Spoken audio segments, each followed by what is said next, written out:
Well, it's hard to believe we're already at that time of year where we need to start thinking about planting dates for wheat. But Bob, those planting dates can kind of differ depending on what type of production systems you're going to use. Definitely, producers that are interested in having forage for their cattle, they're going to have a much earlier planting date than those that are interested in just growing the wheat for grain only, which they'll have a much later planting date. And so those planting dates also affect, different wheat diseases and insects that can be in the field as well, right? Yes, that much earlier planting date that people would want to use for getting forage, that allows much more time in the fall for different diseases and insect pests to get started. So what type of diseases specifically are we looking at for forage production? There's a number of them.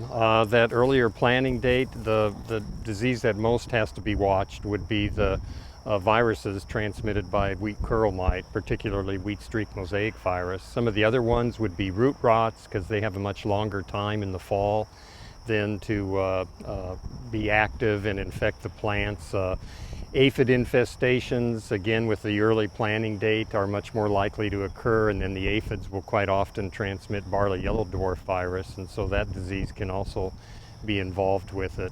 We're standing in a wheat field right now that was harvested back in early July, but there's some volunteer wheat right here, and that can actually play a role in spreading disease, correct? Yeah, and that's especially true with the mite-transmitted viruses, particularly wheat streak mosaic virus, because this green bridge, it's referred to, helps the mites and the virus stay in the field over the summer. And if you have a field, as shown by this one here, that you end up planting commercial wheat into, chances are you have viruses like wheat streak mosaic virus in those plants, and then you have the mites there also, and those mites will then transfer to the commercial wheat, and you'll get infections in the fall, and that's the kind of years when we see a lot of that wheat streak mosaic virus in the next spring.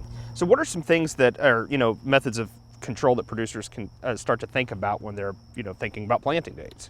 Well, part of it is planting date. If you are going for grain only, plant later. If you do need to plant early to get that forage, you have to make sure that this green bridge is destroyed.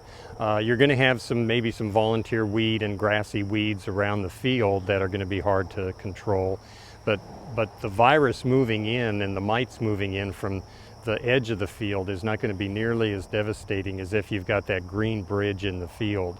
And you want to make sure when you destroy that green bridge, and you can destroy it either by cultivating, but of course you're not going to do that in a no-till system, or you can do it by spraying with Roundup, something that will kill that. But you want to make sure that green bridge is completely dead for at least 2 weeks before you plant your wheat in the fall, because the curl mites only have a lifespan of about 2 weeks, and so they'll be completely dead then. If you go ahead and spray and then plant the next day, they'll probably survive until your wheat comes up, and you won't think that the control had worked at all. All right, thanks, Bob.